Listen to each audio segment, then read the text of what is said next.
Jeigu partneris laiko moterį savo nuosavybę ir neleidžia jai elgtis taip, kaip jinai nori, tai yra susirūpinimą kelianti situacija, nes visi mes turim teisę į laisvę.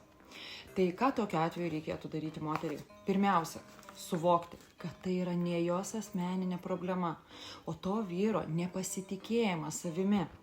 Nes tokiu būdu per manipuliacijas į moterį, tai yra kaltinimus, grasinimus, jis bando pridengti šitą savo problemą.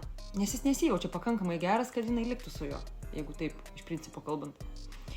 Toliau, labai svarbus yra atviras, konstruktyvus dialogas, paaiškinant, kokie veiksmai ir elgesys man yra priimtini, o kokie kelia įtampą ir neigiamai veikia santykius.